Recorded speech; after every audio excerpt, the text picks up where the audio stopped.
আপনার স্বাধীনতার জন্য, আপনার মুক্তির জন্য যেখানে মানুষ অকাতরে জীবন দিয়েছে, আপনি যদি সেই মানুষের আস্থা ধরে রাখতে ব্যর্থ হন, আপনার চেয়ে দুর্ভাগা তো আর কেউ না। আপনার চেয়ে দুর্ভাগা কেউ আছে যদি পুরো বাংলাদেশে সকল রাজনৈতিক শক্তি একক নেতা হিসেবে যিনি নিয়ন্ত্রণ করেছে, তিনি কাজ করেছেন, যিনি দলগুলোর আস্থা অর্জন করেছেন, তার নাম তারেক রহমান। তিনি জানেন না আপনারা কি করছেন তাও জানেন, আমরা কি করছি তাও জানি, আলমগীর ভাই কি করছেন তাও জানি। হয়তো অনেক সময় বলেন, অনেক সময় বলেন না। যখন বলবেন এই দল কিন্তু করতে পারবে সময় আছে নাকি বিনা হিসেবে জান্নাতে যাওয়া? আল্লাহ রাব্বুল আলামিনের কাছে হিসাব দিয়ে কেউ যেতে পারবে?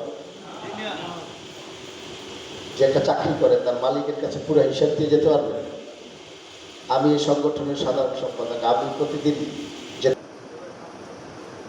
দুনিয়াতে মাপ পাওয়া যাবে না, ধৈর্য ধারণ করতে হবে। প্রথম কথা, আপনার লোককে মানুষের আস্থা অর্জন করতে হবে। একটি সহজ কথা বলি, বিএনপি দীর্ঘদিন নির্যাতিত হতে হতে হতে হতে মানুষের কাছে এতটা আস্থার জায়গায় গিয়েছে যে বাস্তবিক অর্থে ভোটের রাজনীতিতে এই মুহূর্তে বিএনপির কোনো প্রতিদ্বন্দ্বী নেই। তাহলে প্রতিদ্বন্দ্বী কারা? তালি দেওয়ার কিছু নাই। পরের কথাটি ভালো না, প্রথম কথাটি শুনতে চমৎকার শোনা যাচ্ছে। ভোটের রাজনীতিতে বিএনপির কোনো প্রতিদ্বন্দ্বী নেই, থাকার কথাও না। কারণ যারা বিএনপির সাথে প্রতিদ্বন্দ্বিতা করছে তারা তো আমাদের ছায়াতলে থেকেই এতদিন রাজনীতি করেছে। মানুষ জানে না? জানে তো, এত তাড়াতাড়ি তো ভুলে যায় না। আচ্ছা, 24-এর অভ্যুত্থান, এই অভ্যুত্থানের থেকে যদি নিজে শিক্ষা নিতে না পারবে, যেখান থেকে নিজেকে সংশোধন করতে না পারবে, পরিবর্তন করতে না পারবে, এবং সেই পরিবর্তন মানুষের আস্থা অর্জনে যিনি ব্যর্থ হবেন পরিবর্তনের মাধ্যমে, তিনি আবারও বলছি রাজনীতি করতে পারবেন না, অন্ততপক্ষে তারেক রহমানের সাথে। কে কি করছে? অমুক অনেক কিছু করেছে, অমুক ঘর দুয়ার হয়ে গেছে, হয়েছে না? যে ব্যাংক করতে পারতো না। তারেক রহমানের বক্তব্য পরিষ্কার, আমাদের বক্তব্য পরিষ্কার, যে মানুষগুলো অকাতরে জীবন দিয়েছে গণতন্ত্রের জন্য, দেশের জন্য, মানুষের অধিকার রক্ষার জন্য, ওই রক্তের সাথে আর যাই করেন না কেন আমরা কিন্তু বেইমানি করবো না, বিএনপি বেইমানি। এবং খালেদা জিয়া মৃত্যুর মুখে দাঁড়িয়ে গণতন্ত্রের পক্ষে, দেশের পক্ষে 1 ইঞ্চি আপোষ করেন নাই। বেগম খালেদা জিয়ার সাথেও আমরা কোনো বেইমানি করতে পারবো না। যার মধ্যে সমস্যা আছে সংশোধন হয়ে যায়। এখানে কথা এসেছে অনেকেই জনগণের কাছে। আমার কথা শুনতে খারাপ শুনে যেতে পারে, আপনার ভোট দেওয়ার দরকার নাই জনগণের সাথে। জনগণ খালেদা জিয়ার চেহারাকে ভোট দেবে, তারেক রহমানের চেহারাকে ভোট দেবে। আপনি দয়া করে ভোট নষ্ট করে দেবেন। আপনার চেহারাকে ভোট দেবে না, খালেদা জিয়ার সরকারকে ভোট দেবে, খালেদা জিয়াকে তারেক রহমানকে ভোট দেবে। আপনার ভোটটা নষ্ট করা তার কারণে নষ্ট হবে না, ওর রাজনীতিও কিন্তু নষ্ট হয়ে যায়। আজকে শেষবারের মতো বলে গেল, আপনাকে জিজ্ঞেস করবো না, একবার কোন জবাবদিহিতার সুযোগ নাই। যদি মনে করে পার্টি আপনি ন্যূনতম কোনো অপরাধের সাথে সম্পৃক্ত আছেন, আপনার পথ থাকবে। এবং একটি কথা মনে রাখবেন, এই যে আমরা সবাই বসানো প্রত্যেকটা প্রোগ্রামে রয়েছে, আমার চেয়ারটা যদি পেছন থেকে সরে যায়, এই বাকি লোকগুলো যার যার চেয়ারটা শক্ত করে ধরবে, যাতে আমি বসতে না পারি। কথাটা ঠিক বলেছি?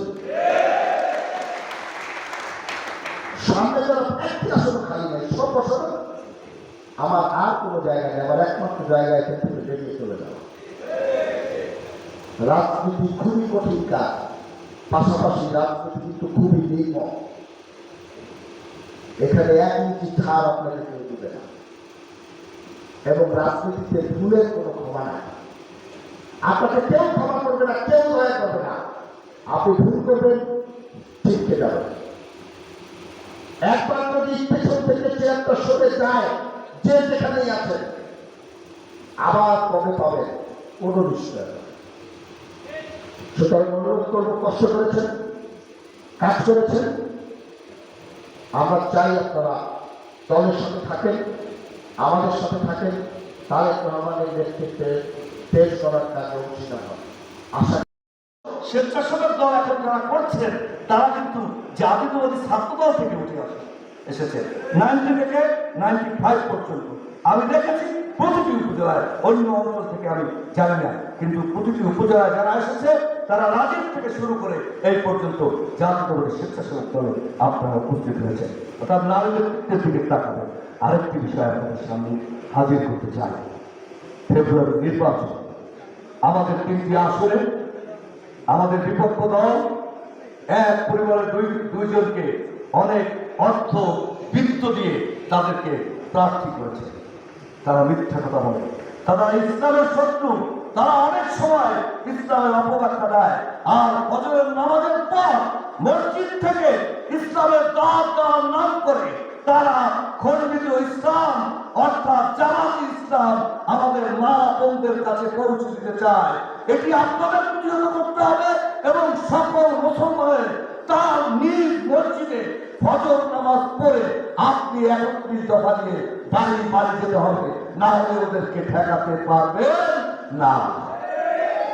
এই মিলিটার ব্যাসন দিয়ে আমাদের জেলাকে বিভিন্ন সময় ধর্মকে হাতিয়ার হিসেবে ব্যবহার করে জনগণের ফায়দা বিগত দিনে উঠেছে।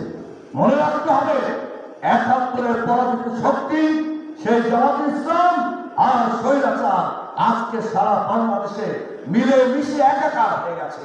এদেরকে প্রতিহত করতে হলে আপনাদের ঈমান, আপনাদের দলের প্রতি বিশ্বস্ততা, আপনাদের কমিটমেন্ট এবং আপনাদের কথা বলা, আপনাদের সাহস, ইনশাআল্লাহ আমরা 3 আসনে ধানের শীষ ব্যাপক ভোটে বিজয়ী হব আপনাদের কাছে।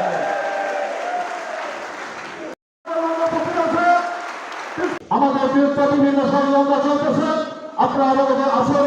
বিভিন্ন দোষরা এখন আমাদের অবসরে রোগী আছে, আপনারা তাদেরকে আপনাদের সাথে বিক্রি দিবেন না। আপনাদের একটা কথাই বলতে চাই, আগামীতে যে নির্বাচন হবে সেই নির্বাচনের কেন্দ্র করে একটি কাজ সম্পূর্ণ যে আওয়ামী লীগ এই দেশ থেকে বিতাড়িত হয়েছে।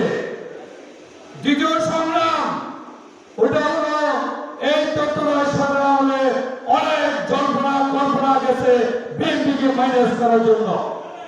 আপনারা জানেন কিছু নাবালক বাচ্চারা এবং কিছু জান্নাতি টিকিট দেওয়ার লোকেরা এবং কিছু আলেমরা তারা এই বিএনপির নামে অনেক উচ্চারণ করছে। আমাদের নেতা তারেক রহমান কোন পদে নেই, কোন দিকে দৃষ্টিতে নেই, সে সমস্ত নেতা কর্মীকে ধৈর্য দেওয়ার আহ্বান জানিয়েছিল। সেই ধৈর্যের ফল ডক্টর ইউনূস আপনার নির্বাচনের তারিখ ঘোষণা করছে। আমরা 31 দফা কর্মসূচি আগামী নির্বাচনের আগে প্রতি নেতা কর্মীর দায়িত্ব হলো প্রতি ঘরে ঘরে পৌঁছানো। যুবলীগ, খুনি, ছাত্রলীগ আজ নিষিদ্ধ পল্লীতে পরিণত হয়েছে। কেউ তাদের নাম আজ মুখে শ্রদ্ধা উচ্চারণ করে না, যখনই তাদের নাম শুনে শুনে ঘৃণা হয়ে প্রত্যাখ্যান করে এবং দেশনেত্রী বেগম খালেদা জিয়ার হাতকে শক্তিশালী করে সন্তান বাংলাদেশ জাতীয়তাবাদী ছাত্র দলের সাবেক শুভেচ্ছা অভিনন্দন। সংগ্রামী ভাই ও বন্ধুগণ, আজকে আমাদের মধ্যে উপস্থিত আছেন কৃতি সন্তান, অহংকার, আমাদের অহংকার সাবেক জগন্নাথ বিশ্ববিদ্যালয়ের ছাত্রদল, সাবেক কেন্দ্রীয় সংসদের যুগ্ম সাধারণ সম্পাদক ছাত্রদল, বর্তমান কেন্দ্রীয় স্বেচ্ছাসেবক